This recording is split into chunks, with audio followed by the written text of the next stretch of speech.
Dalam catatan saya, kita menceritakan mukadimah sikit, iaitu dalam bab iddah terbagi kepada dua, iaitu iddah perceraian, yang kedua iddah kematian.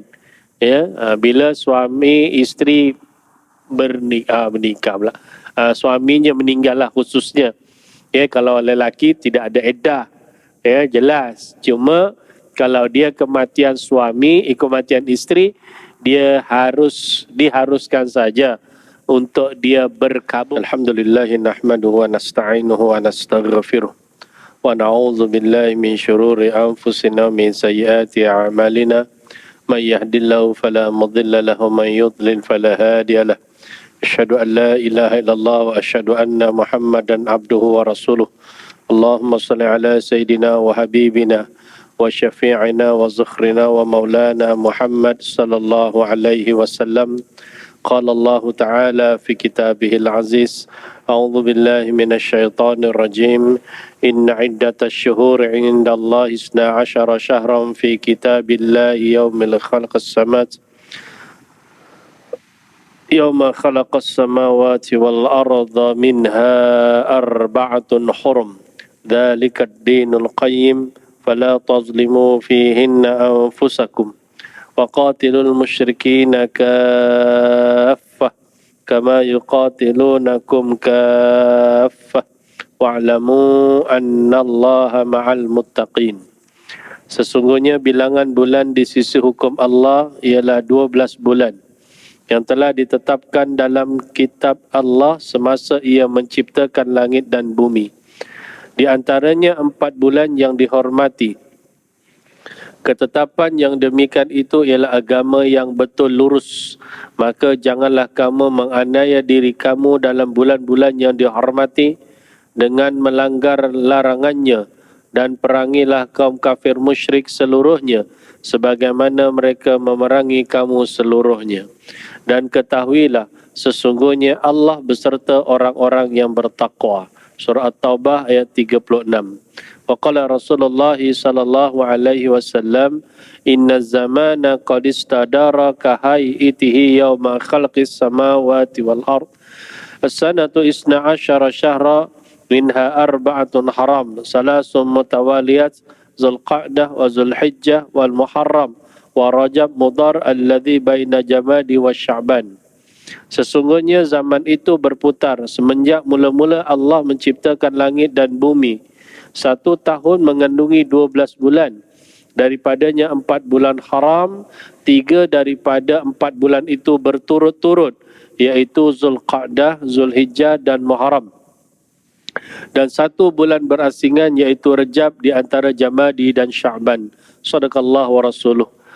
Yang berbahagia Tuan Nazir Masjid Al-Falah USJ 9, seterusnya kepada barisan ahli catang kuasa masjid, Sahabil Fadilah, Tuan Imam bertugas, Muazzin bertugas, datuk-datuk, datin-datin, tuan-tuan haji, puan-puan hajah, muslimin, muslimat yang dirahmati, dikasihi Allah. Mudah-mudahan kita sentiasa dirahmati Allah SWT, diterima segala amal ibadah, diampunkan segala dosa, dipermudahkan segala urusan kita, dan mudah-mudahan juga kita beroleh kemudahan dalam kita beramal ibadah di dalam bulan Rajab, dan mudah-mudahan sampai kita ke bulan Sya'ban dan seterusnya. Mudah-mudahan kita akan sampai ke bulan Ramadan Al-Mubarak. Amin. Sihat tuan-tuan. Alhamdulillah. Muslimin muslimat yang dirahmati dikasihi Allah. Bulan Rajab ni bila kuliah masjid surau, saya akan mulakan dengan membaca ayat surah Taubah ayat 36 tadi, dan hadis Nabi SAW yang memperingatkan 4 bulan yang disebut secara umum di dalam Quran dan hadis secara khusus, dan termasuklah 4 bulan haram. Yang dimaksudkan haram itu ialah kemuliaan yang dimuliakan, bukan haram tu macam orang haram minum arak, bukan begitu. Masjidil Haram merujuk kepada masjid yang dimuliakan Allah. Ya, begitu juga dengan Masjid Nabawi.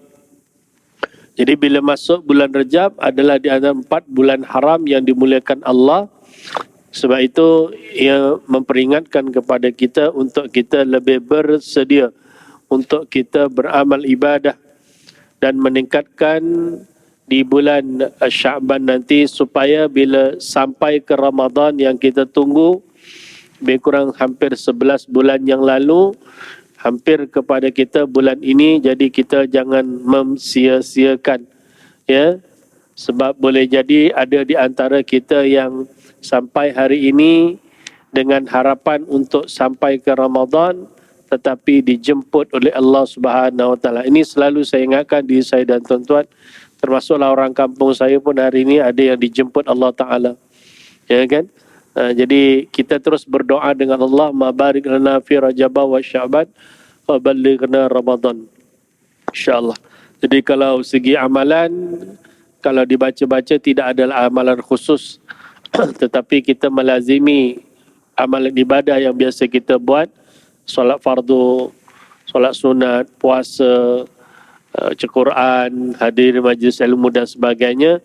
Tetapi boleh jadi ada kelebihan-kelebihan tertentu sebab kita berada di 4 bulan yang haram. Dan kalau ditengok dalam sejarah, kalau bulan Rejab ni, beberapa peristiwa yang menjadi ingatan bagi umat Islam, termasuklah peristiwa berlakunya peperangan Tabuk, satu peperangan yang hebat juga, berlakunya pembebasan kota Palestin, dan mudah-mudahan Palestin akan segera diberikan kebebasan sepenuhnya sebab sekian lama dijajah oleh Zionis. Dan kita melihat hari ini bila hampir ke Ramadan, mereka seolah-olah mencari pasal untuk menyakiti hati orang-orang Islam. Ya, sebab kita di media sosial hari ini kita boleh tengok kekuatan kita selain daripada kita memberikan sedikit sumbangan, doa yang tidak pernah putus kita panjatkan kepada Allah Subhanahu Wa Taala, termasuklah doa kunut nazilah dan sebagainya. Ya, itu cerita tentang pembebasan Palestin. Dan satu peristiwa yang saya kira masjid dan surau dah ada pun buat program khas memperingati ataupun mengambil ibrah dalam peristiwa Isra' dan Mi'raj. Peristiwa yang kita mampu mendengar cerita perkara-perkara yang sangat luar biasa berlaku kepada baginda Nabi SAW, tetapi kita wajib imani. Menolak boleh merosakkan akidah, sebab Allah menyebut dalam Quran yang begitu jelas, subhanallazi asra bi'abdihi lailam minal masjidil haram ilal masjidil aqsa, ya, ilal akhir ayat, sadaqallahu lazim. Sangat jelas, ya. Jadi saya percaya banyak masjid dan surau termasuk di sini, ya, mengadakan program khas. Cuma kalau pihak masjid ada kekuatan, kelapangan, boleh dipikirkan sebab 27 Rejab berlaku pada minggu depan kan, 18 bulan. Jadi kalau kata masjid malam tu ada ceramah, Jumaat malam, Sabtu malam 27 tu, minta ustaz cerita tentang muqaddimah Isra' Mi'raj Nabi daripada Masjidil Haram sampai ke Masjidil Aqsa, satu bab. Pagi kuliah subuh kalau ada, daripada Masjidil Aqsa Mi'raj pula sampai ke Sidratul Muntaha. Sebab itu kisah-kisah yang sangat luar biasa hingga disebutkan dalam Quran beberapa peristiwa, termasuklah Nabi SAW melihat keadaan Jibril yang sebenar ketika di Sidratul Muntaha, kan? Diceritakan tuan-tuan, Quran ada cerita, ya. Dan juga mungkin besok malamnya, malam yang Ahadnya pula, bagaimana Nabi SAW diperintahkan untuk mengerjakan ibadah solat dan perintah-perintah yang lain, dan ibrah secara umum kena ambil tu, ya, sebab kita kena yakin dan tidak ada sedikit kekurangan. Itulah peristiwa yang berlaku pada Nabi, termasuk mukjizat Nabi SAW. Dan dalam waktu yang sama tuan-tuan, kita doakanlah saudara-saudara kita yang berada di Turki, yang berada di Syria, yang hari ini diuji dengan gempa bumi yang sangat luar biasa, ya. Dan kalau seingat saya baca tadi, kalau salah betul kan, tapi dikatakan lebih kurang 7,000 orang, ya, lebih kurang 7,000 orang yang telah menjadi yang terlibatlah ya dengan gempa bumi ini dan meninggal 7,000 ni, ya. Mudah-mudahan mereka beroleh syahid. Baiklah, itu sedikit renungan sebelum kita menyambung perbahasan. Dan kita sebenarnya review je tuan-tuan, review. Yang lepas memang saya dah masuk kepada bab talak tu, saya dah habis dah, ya. Kemudian bab rujuk ni saya tak ingat saya ada baca. Oh, bab rujuk pun saya dah baca tuan-tuan, ya. Bab rujuk pun saya dah baca.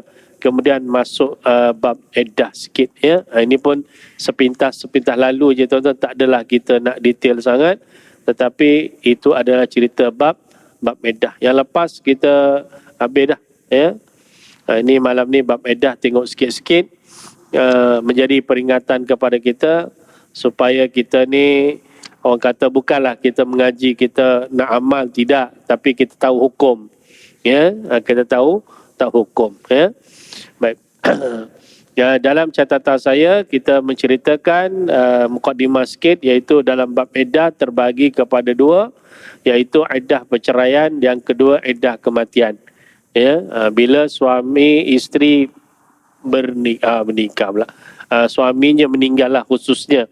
Ya, kalau lelaki tidak ada iddah, ya, jelas. Cuma kalau dia kematian suami, kematian isteri, dia diharuskan saja untuk dia berkabung. Jadi tidak ada iddah, dia beza dengan perempuan. Cukuplah dia berkabung, maksimumnya 3 hari. Ya, jangan lebih daripada itu, kerana ia ditegah oleh baginda Nabi SAW sebab kematian isteri, ya. Baik. Kalau orang perempuan yang kematian suami, maka dia ada iddah dan dia ada ihdat. Dia bab yang talak biasa saya dah sebut, ya. Semua ingat saya dah sebut dah. Adalah catatan-catatan kita. Mungkin kalau terlupa tak apalah.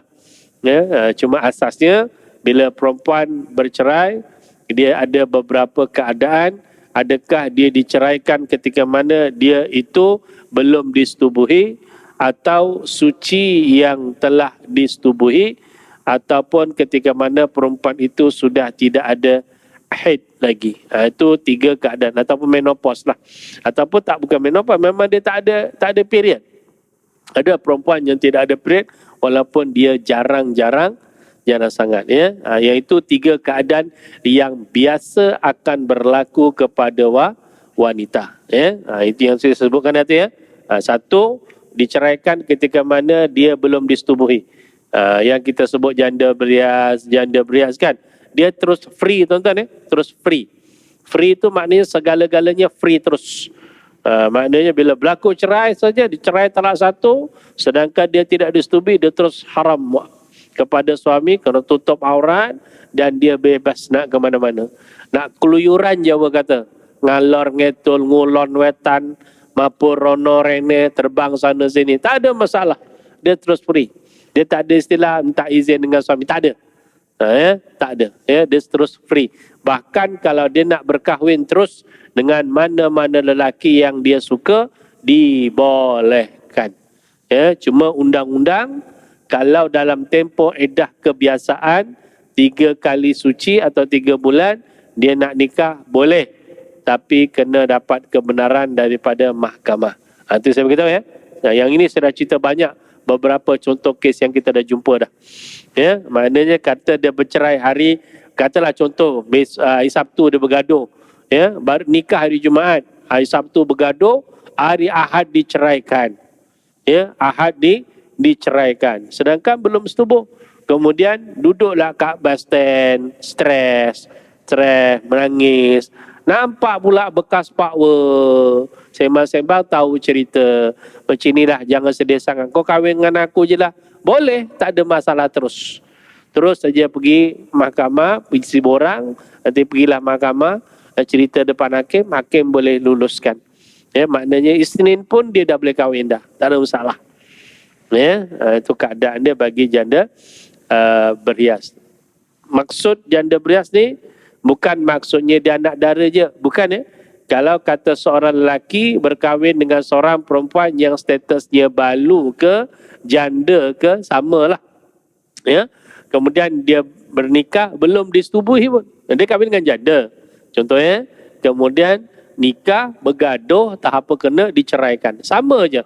Maka janda tersebut, dia boleh terus berkahwin dengan lelaki lain. Ini hukum ya. Hukum dan undang-undangnya kena kebenaran mahkamah. Ini saya dah jumpa ya. Saya dah jumpa dah. Saya dah cerita banyak dah. Ya. Okey, yang kedua, kalau misal kata dia diceraikan dalam keadaan dia dah disetubuhi. Ya kan? Dia telah disetubuhi. Jadi tatkala kalau dia diceraikan ketika suci yang disetubuhi. Maksudnya apa? Katalah dia tengah hari ini dia suci, malam tadi bersama dengan suami dia, hari ini bergaduh, diceraikan.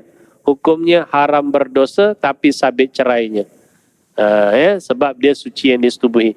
Jadi dia mesti melalui 3 kali suci eddahnya. Kalau regular 3 bulan habis lah. Sebulan habis. Tapi kalau dia tak regular mungkin panjang sikit. Okay? So kena ada. Kalau dia diceraikan tengah period, maka si periodnya mudah aja. Period itu dikira period pertama sampailah masuk period yang keempat. Hari pertama habis iddah. Okey, itu yang perempuan yang ada haid ya. Manakala kalau dia diceraikan dalam keadaan dia dalam keadaan dia hamil, iddahnya 2 lah. Ya, sama ada bersalin atau gugur yang sempurna. Ya. Itu maka dia automatik tercerai dan habis iddahnya. Ya, tengah mengandung 9 bulan, tengah tunggu pantang, gaduh, perang, gegeran, kan? Tahulah siapa yang curang, suami curang, isteri curang ke, kan? Bergaduh, ceraikan, perempuan tengah emosi kan, mengandung, tengah sakit, tengah pening, laki buat perangai pula, berbulu ada, ceraikan, lakinya pun sewil hari itu tak apa kenanya, yalah, pam, dicerai terus. Dicerai terus, tak sempat dia rujuk, alih-alih istrinya bersalin. Sakit perut, kalang kabut, tak ingat nak rujuk, bawa pergi hospital, bersalin. Maka habislah iddahnya terus. Ya, habis iddahnya. Walaupun baru bergaduh satu hari. Sama juga kalau dia keguguran. Okay? Berlaku tak tuan-tuan? Ada berlaku, tapi tak adalah sampai hari ini bercerai, sampai esok tak ada. Tapi pengalaman beberapa kes ada. Ya, okey, itu keadaan. Dan yang ketiga, kalau dia diceraikan bagi perempuan yang tidak ada haid, disebabkan menopause ataupun wanita tu memang tak ada haid, ya, maka iddahnya ialah 3 bulan. Ya, itu yang kita bincangkan insya-Allah. Dan itu memang ada di dalam ayat-ayat Quran yang saya sebutkan tadi tuan-tuan.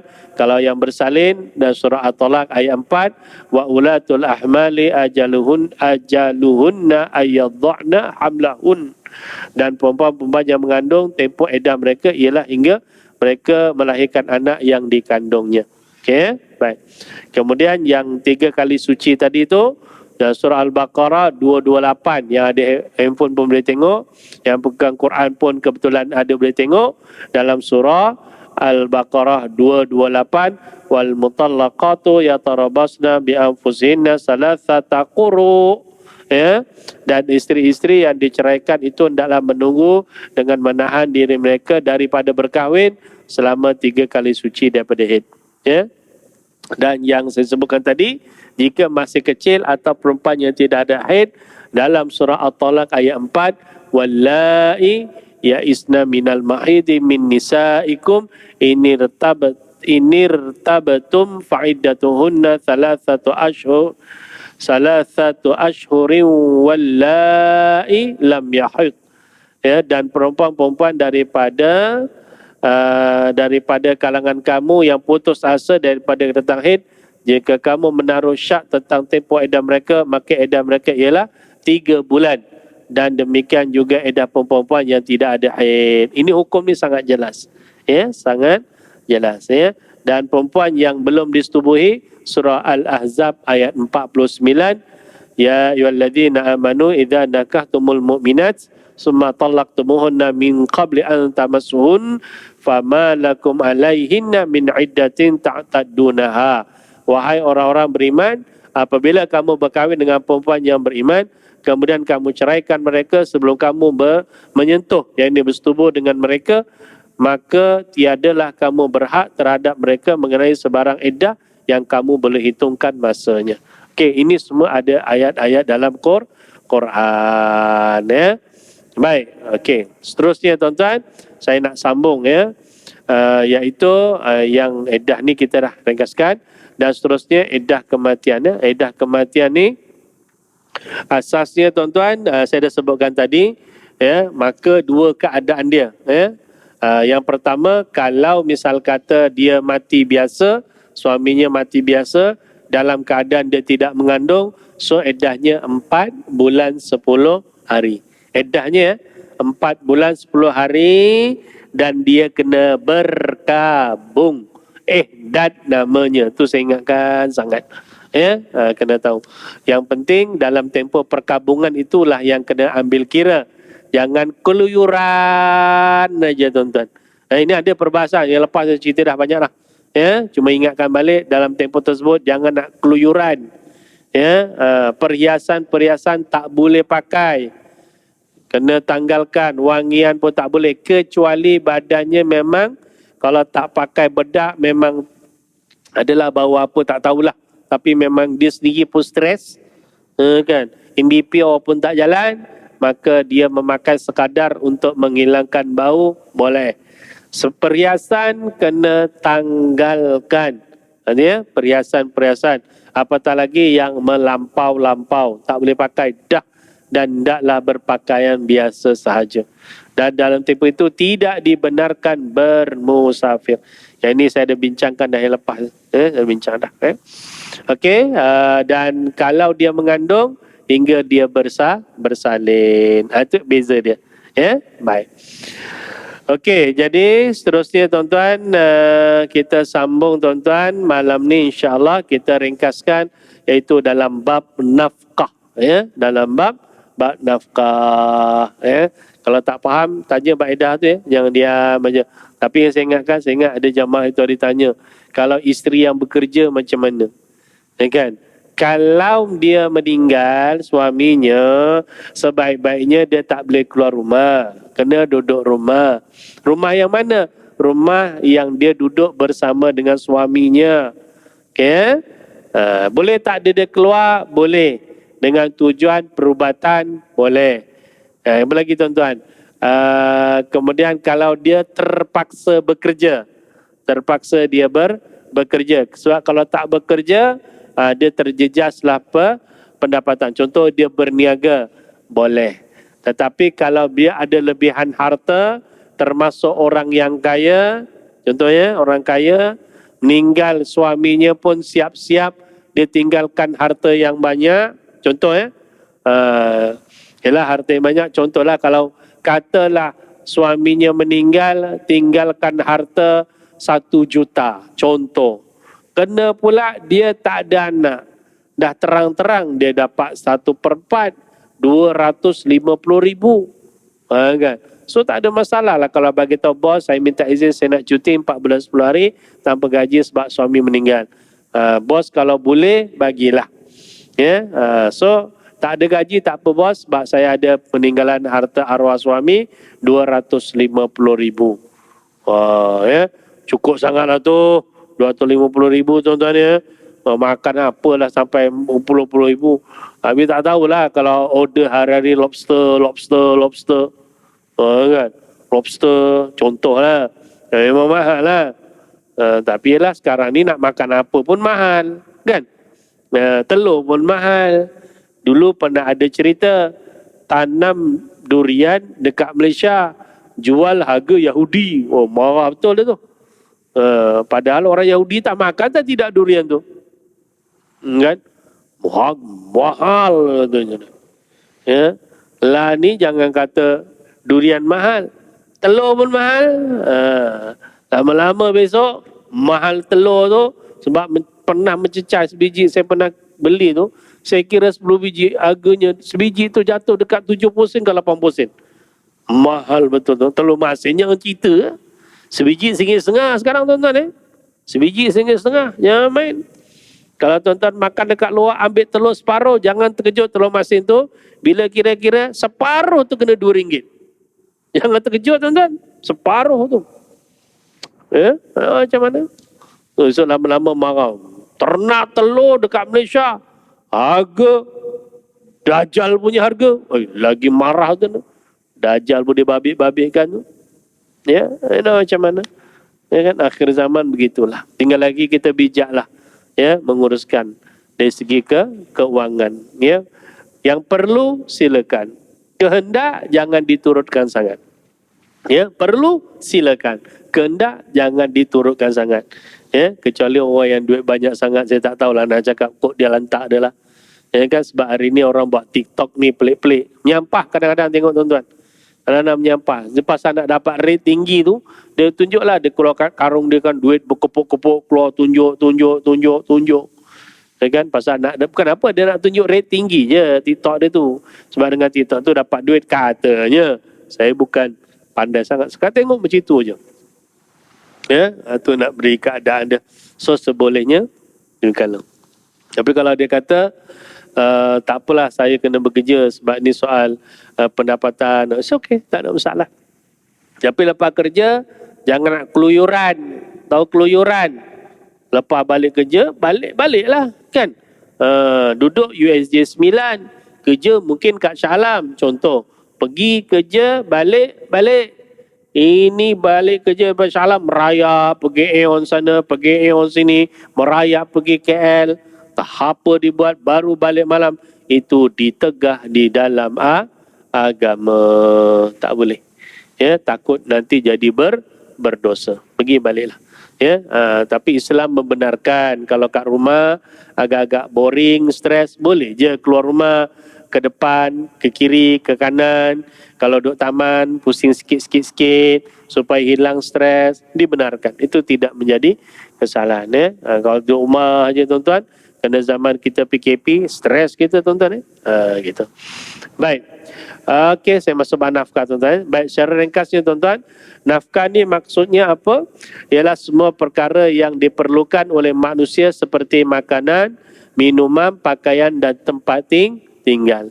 Dan inilah asas yang suami kena bagi dekat isteri. Kalau suami dah bagi, isteri nak menuntut lebih, boleh. Kalau suaminya mampu. Kalau suaminya tak mampu, dia dah sediakan makan minum, minimum dekat dapur, beras ada, minyak ada, apa lagi kalau standard kat dapur? Beras ada, beras, minyak, garam, gula, telur, tepung, bilis, bawang ada, okey. Tongges, jangan lupalah, jangan semua ada, tongges tak ada, nak masak pakai apa? Kan? Tapi hari ni tak ada tongges pun tak apa Ustaz. Macam-macam periuk ada. Ya kan? Air fryernya lah. Apa lagi yang terbaru tu, apa nama tu? Mesin tu. Budak-budak saya kat office kadang-kadang tu, Ustaz beli mesin ni. Senang masak apa sebagainya. Saya tengok je. Mesinnya je RM11,000. Oh alah. Mesin apa namanya tu? Ibu-ibu tahulah kot. Mahal betul. Masya Allah. Ribu-ribu je. Kan? Okey. Tapi pada saya lah ibu-ibu, dulu kita pernah sebut, kongsikanlah ilmu pada anak-anak supaya suami jangan lari, tak cari perempuan lain, dia sayang dengan kita. 3 perkara kena jaga. Kan? Ingat tak ingat ni? Ingat tak? Lupa. Sekelalen kape. Imam ingat? Imam pun hilang dah.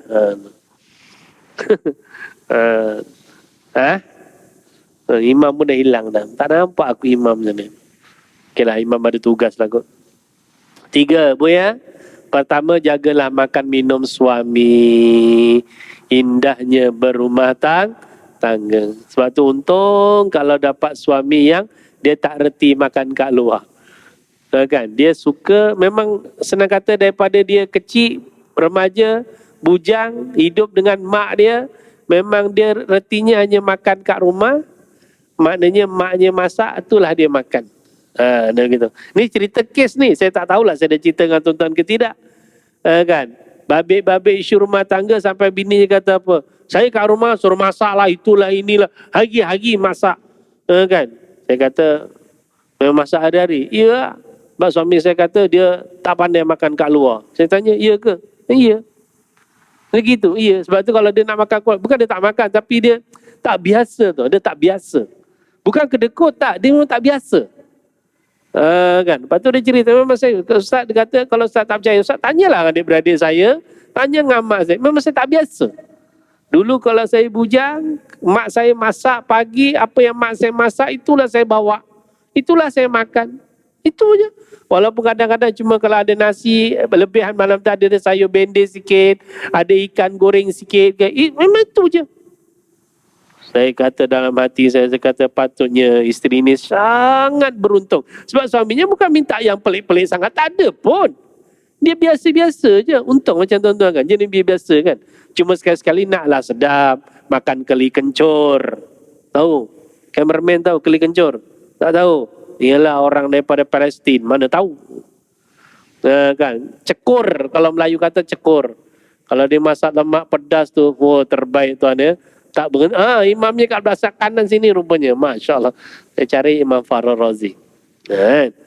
Kita tu kalau orang Jawa tu kenduri kahwin ada keli kencur, ayamnya tu dia lalu gitu tengok aja tu. Pasal ada kejar yang depan tu. Keli kencur 1, masak sambal tahun 2. Tak berhenti wak-wak Jawa ya. Kalau wak Jawa mesti tahu. Sambal tahun, kulit lembunya.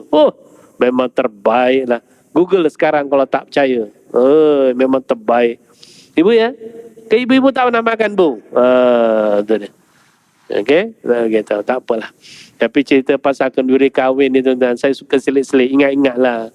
Tuan-tuan kalau buat kenduri kahwin, kalau bolehlah, saya mencadangkan lebih harmonis lah. Ya, muziknya tu janganlah kuat-kuat, lagunya entah apa-apa. Kadang-kadang kan kita jumpa kawan-kawan kenduri kahwin kan kita bayar-bayar tuan-tuan kan majoriti kenduri kahwin keluarga dan juga teman-teman sekolah kan. Masing-masing dulu tamat sekolah, jumpa dalam WhatsApp group, jemput datang ya. Aku duduk Subanjaya je, kau duduk mana Syalam, datang ya, anak aku nak kahwin ni, aku buat kenduri, datanglah, dah lama tak jumpa. Kan kita jumpa tu untuk bersembang, tanya kabar. Tapi kalau lagunya tong lagu tak apa-apa, mengganggu satu hal. Jerit-jerit. Kalau malam karaoke tu kadang jerit-jerit, memang stres betul lah kadang. Saya memang paling tak suka tuan-tuan. Memang sangat tak suka. Kalau jerit-jerit, sebalik je tuan-tuan. Makan sekali balik, tak selesa. Kita nak sembang tak seronok. Ada sekali saya pergi satu kenduri tuan-tuan ya. Saya beritahu ya. Dia kata, jumpalah satu wak. Bukan saudara, tapi kita kenal. Wak, waras. Alhamdulillah waras. Wak, nanti lagi. Dah lah dia budak. Budak tu jauh cakap. Dah, tak berapa dengar. Kena je, aduh, kesian tu. Jadi kita terpaksa cakap kuat. Kan? Ini sangat menjengkelkan lah sebenarnya pada saya lah. Bukan tak boleh. Boleh je. Volumenya sedang-sedang elok. Lagunya yang elok, nasyid yang elok. Tak ada masalah pun. Takkan lagu Selimut Putih pula kenduri kahwin. Memang datang semua pakai kain kapan dia jelakang. Kan? Itu nak tegur sikit. Itu satu. So, yang keduanya bagus TikTok tu saya tengok ada satu akak tu dia tegur yang pergi kenduri kahwin tu jangan tamak, jangan macam tak pernah makan, ambil makanan banyak-banyak letak atas meja tinggal. Subhanallah. Innal mubazzirina kanu ikhwana syayatin kan. Memang saya perhatikan, saya tengok je kadang-kadang. Kan? Banyak kali lah kita jumpa tuan-tuan. Ambil macam-macam, bazir. Kan? Jangan. Ambil lah. Kita tengok nak makan apa, kita tak selera lah makan nasi. Ada bihun sup. Ambil lah bihun sup aja. Kan? Tak selera lah nak ambil kuih. Ambil lah kuih aja. Ambil lah buah sikit, air. Ada air panas duduk. Kalau rasa nak tambah. Tu je. Ambil lungguk-lungguk.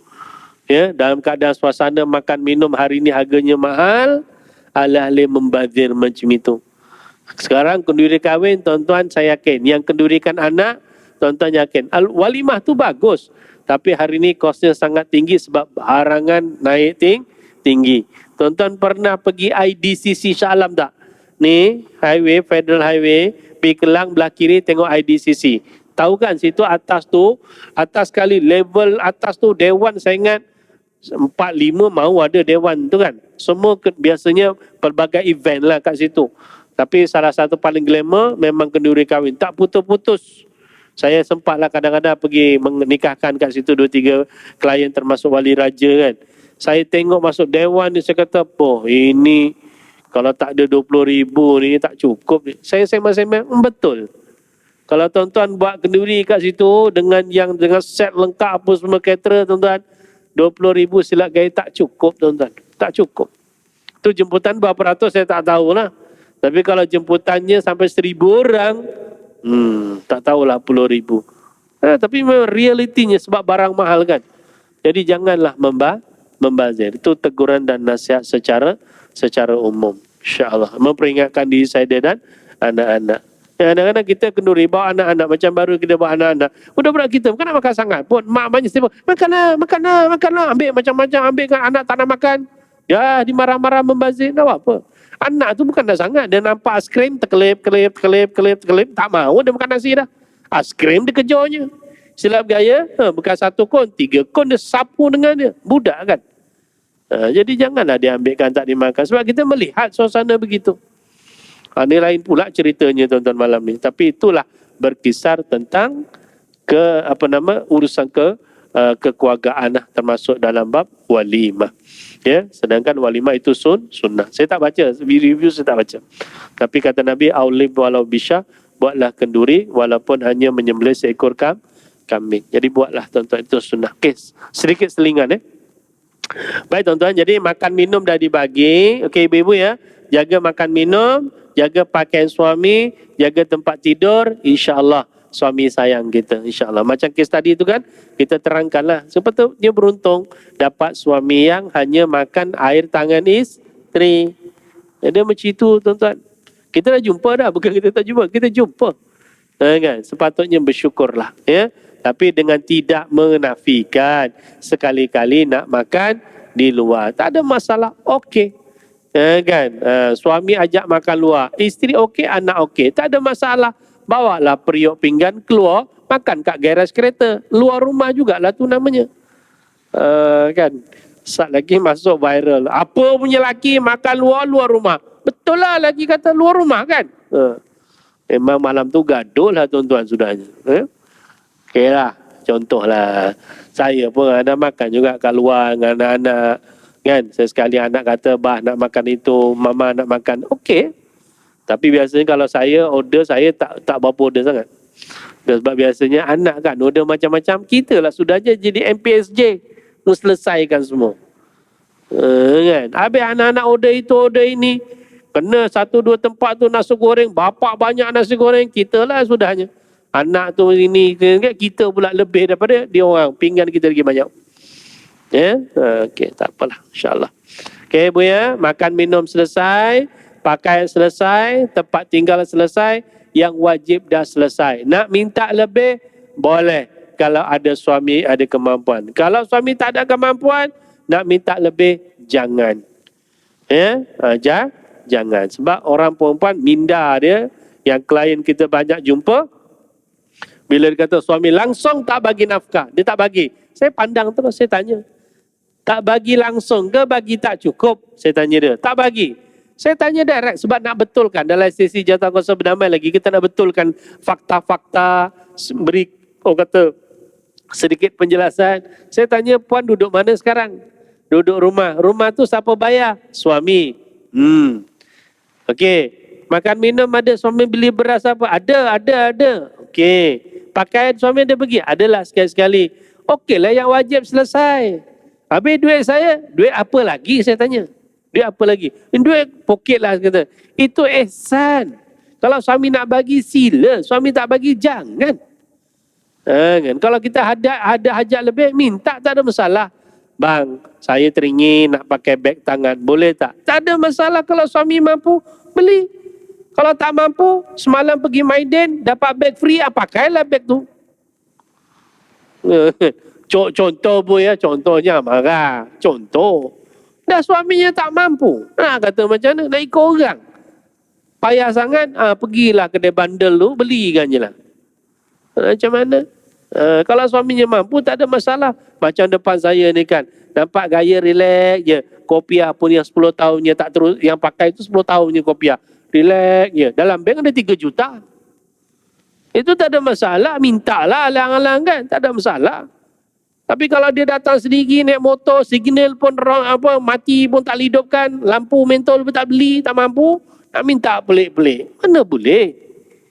Kan? Timbal baliklah. Api nak kena bayar, air nak kena bayar, anak sekolah macam mana, kan? Semua nak kena ambil kira. Ambil yang wajib dulu. Ya, tapi yang namanya perempuan, tuan-tuan pun kena faham, ikhtiarkanlah, gembirakan. Ulang tahun sekali-sekali, belikanlah rantai sikit. Kalau ada bajet. Cuma itu caranya. Barulah orang perempuan tersenyum sikit. Ni abang belikan rantai. Alhamdulillah. Terima kasih. Boleh tahan besar ni bang? Bolehlah, itu yang mampu. Ya kan, kalau rantainya besar, berat juga ni bang. Alhamdulillah, berapa ribu ni? Tak tahulah, tapi tak masuk. Mana tak boleh ni, macam ni mahal ni. Mahal apa? Zulian. Mana ada mahal? Apa? Zulian. Seminggu dia tak masak tu kan. Stres kawan tu. Janganlah begitu. Ya. Ada, belikan. Sebab Nabi SAW pun memberikan hadiah untuk isteri-isteri baginda Nabi SAW. Kalau kita mampu, tak mampu ya, tak payahlah. Tapi saya selalu mencadangkan, ada rezeki dah kahwin 10 tahun, kan, nak tunggu haji lambat lagi, kan. Ada rezeki yang kita dah kahwin dah 10 tahun, dah 20 tahun, abang rasa tak ada apa-apa nak bagi, tapi abang dah kumpul lama dah, jom kita pergi umrah. Masya Allah, itu lagi sangat hebat tuan-tuan. Pemberian hadiah yang sangat luar biasa. Ya kan? Tapi kalau tuan-tuan yang bolak-balik pergi, hari bulan ni terbang, bulan depan terbang lagi, ya kan? Lama-lama pramugari pun kenal dia. Itu dah lain dah tu dah. Pak Haji baru pergi, tu hari pergi lagi.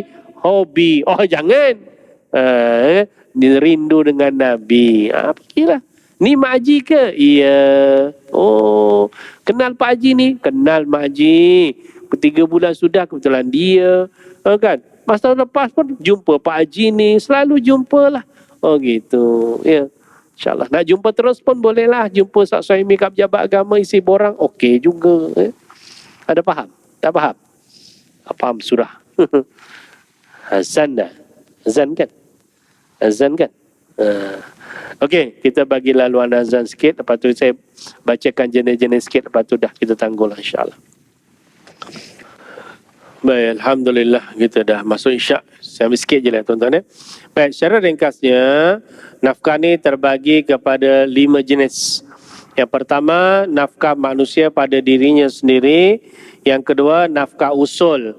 Usul iaitu ayah, datuk kepada furuk, anak atau cucunya. Yang ketiga, nafkah furuk kepada usul, anak kepada bapa atau ibu dia, atau cucu kepada atuknya. Dan yang keempat, nafkah suami isteri dan nafkah yang lain-lain. Jadi secara ringkasnya, nafkah manusia pada sendiri-sendiri adalah yang paling utama, iaitu dari segi makan, minum, pakaian pada dirinya dahulu. Sebab itu kalau sampai satu peringkat, memang pada dirinya memang dah ngam-ngam. Dia sendiri pun orang kata kais pagi, makan pagi, kan pesan makan, memang ngam-ngam sangatlah. Ya, jadi kesukaran pada dia untuk menanggung orang lain, mungkin di situ ada hukumnya makruh dia berkahwin kerana tidak mampu memberi nafkah. Tapi daripada satu sudut, tuan-tuan kena ingat, dengan sebab perkahwinan, itu Quran menjelaskan, dengan sebab perkahwinan Allah menurunkan rahmatnya, melapangkan rezekinya selama mana dia masih berusaha dan sentiasa bertakwa kepada Allah Subhanahu wa Ta'ala. Itu dari segi nafkah. Ya, asalkan dia nak kerja je tuan-tuan, insya-Allah. Tapi kalau pemalasnya tahap dugung ni tuan-tuan, payah. Jadi wajib mula pada diri sendiri. Ya. Yang kedua, nafkah usul iaitu ayah datuk kepada furuk, anak dan cucu. Pertama melibatkan isu tanggungjawab. Surah Al-Baqarah 233, wal walidatu yurdina auladahunna haulaini kamilain liman arada ayyutimma radha'ah wa 'alal mauludi lahu rizquhunna wa kiswatuhunna bil ma'ruf. Dan ibu-ibu hendaklah menyusukan anak-anak mereka selama 2 tahun genap. Iaitu bagi orang-orang yang hendak menyempurnakan penyusuan, kewajiban bapa pula ialah memberi makan dan pakaian kepada ibu itu menurut cara yang sepatutnya. Okey, dan dalam sini ada satu kisah yang masyhur, iaitu kisah Hindun binti Utbah, Utbah yang mengadu bahawa Abu Sufyan adalah seorang lelaki yang bakhil, hingga memberikan nafkah yang tidak mencukupi pada diri dan anaknya. Maka kata Nabi SAW, ambillah daripada harta Abu Sufyan apa yang mencukupi untuk kamu dan anak-anak kamu dengan cara yang baik. Boleh mengambil, cukup untuk makan minum, dibolehkan ya. Baik, kemudian ada syaratnya tuan-tuan. Yang pertama, mak ayah ni kalau dia nak bagi pada furuk boleh. Lagi-lagi kalau anak-anaknya tu dah besar, tetapi mungkin anak-anak itu dalam keadaan yang tidak mencukupi, maka bapa-bapa ni boleh bagi pada anak. Yang pertama, mak bapak tu sendiri makan minumnya cukup. Isu dengan anak-anak ni selesailah. Ya, itu selesai. Macam tuan-tuan semua ada anak kan? Mudah-mudahanlah ya. Saya pun ada anak tuan-tuan, itu bagi nafkah. Jangan diperkirakan. Dia tidak ada istilah kata, aku dah besarkan kau, dah begitu besar, kos 50,000. Tidak ada istilah begitu. Tidak ada. Sebenarnya tidak akan terhitung bagaimana mak dan ayah memberikan nafkah daripada sejak anak itu daripada kandungan hinggalah anak itu besar. Takkan termampu. Dan kita melalui proses tersebut sekarang ni. Ya, sebab tu Quran kata berucap terima kasih kepada mak dan ayah, ajarkan anak-anak. Sebab tu kita beri contoh yang baik pada anak-anak, besok anak-anak melakukan yang terbaik pada anak mereka kerana menyontohi kita, insya-Allah ya. Baik, itu kalau yang kecil lah. Kalau ada yang besar ni tuan-tuan, sekiranya anak kita adalah orang yang miskin, kita ada orang yang berkemampuan, maka bapa berikanlah kepada si anak, insya-Allah tetap ada kelebihannya. Dan yang kedua, furuk hendaklah di kalangan orang fakir dan mempunyai salah satu daripada ciri berikut, iaitu masih kecil, sakit yang berpanjangan. Banyak kita jumpa kan? Banyak mak bapaknya dah susah, anak-anaknya sakit, yang termasuk kalau anaknya gila dan sebagainya. Kesian tuan-tuan. Sebab tu kalau tuan-tuan tengok hari ni, tuan-tuan Google pun tengok YouTube pun dah baguslah. Benda tu di-upload dalam internet supaya masyarakat dapat melihat. Saya percaya bila kita melihat mereka ni, kadang-kadang dia suasana itu menjentik hati kita ni, yang kasar, yang keras, yang akhirnya tersematlah sedikit sifat kemuliaan Allah, perasaan belas kasih sayang kita ada, sumbanglah sedikit kepada mereka ni tuan-tuan. Dan kalau kita tak puas hati, kita hari ni canggih, tak susah. Saya percaya tuan-tuan duduk USJ ni, kalau kes tu berlaku di mana? Contoh berlaku di mana? Terengganu lah, contoh berlaku di Terengganu kan. Kita kontak kawan kita, Man, kau duduk Terengganu lagi? Ya, kau duduk kawasan ni. Tahu? Adalah aku tengok dalam Facebook gini, kau boleh tengok kan? Tak? Boleh, tak ada masalah. Tengok. Kan bila tengok betul amat, betul keluarganya ni sakit semua, anak-anak sakit. Okeylah, kita transfer ini tu. Transfer, Man, aku transfer, Man. Duit aku ada lebih sikit 5,000 ni, Man. Aku bagi kau tolong sampaikan ya. Boleh. Masya-Allah, bantu tuan-tuan. Bantulah. Kadang-kadang pahala tu depan mata kita, tatkala kita tengah ada duit ke tak ada duit, berikan tuan-tuan. Jangan kita rasa kedua. Pasti Allah akan ganti. Ya benar Adam, anfik alaih. Wahai anak Adam, kau infak, pasti aku akan infak lagi pada kamu. Tuan-tuan kan, ada satu keluarga tu kesian kan, memang kesian lah. Mak bapaknya yang keadaan kurang kemampuan, anaknya 4 orang ke 5 orang, semua sakit istimewa. Kesian sangat tuan-tuan. Jadi kita bantulah tuan-tuan ya. Itu cara kita menggunakan rezeki yang kita ada. Boleh jadi ada syubhahnya, tetapi bila kita bersihkan dengan memberian infak dan sebagainya, maka pada kita adalah yang bersih dan halal insya-Allah. Ya. Jadi kalau ini keadaan, kita bantulah anak kita, cucu kita yang mungkin dalam keadaan susah, miskin, sakit, berat dan sebagainya, bantulah tuan-tuan insya-Allah taala. Mudah-mudahan sedikit jaminan untuk kita berhadapan dengan Allah Subhanahu wa taala. Doa orang miskin adalah membantu apabila kita berada di hadapan Allah Subhanahu wa taala. Okey tuan-tuan ya, saya ingat cukup untuk malam ni. Lepas ni kita sambung lagi, mungkin ada 1 kali 2 kali sebab ada tajuk bab hadanah. Ya, bab hadanah ni pun saya tetap akan sentuh lagi tuan-tuan, sebab saya melihat dalam sebulan 2 ni tuan-tuan, isu hadanah ni banyak saya jumpa jugalah. Ya, sampai yang terakhir saya jumpa, sedih bagaimana ada seorang suami isteri bermasalah, dia ambil anaknya, sekarang anaknya sekitar umur 4 tahun atau 5 tahun. Dia buat lari tuan-tuan. Dia buat lari balik ke kampung dan dia berduduk di satu tempat yang isterinya tak tahu. Isteri tak tahu. Jadi kesian. Anak jadi tak jumpa anak dia. Ini satu tindakan-tindakan yang pada saya sangat zalim lah. Yang buat macam itu. Sebab ini juga termasuk orang yang dikatakan memutuskan hubungan silaturahim. Jangan tuan-tuan.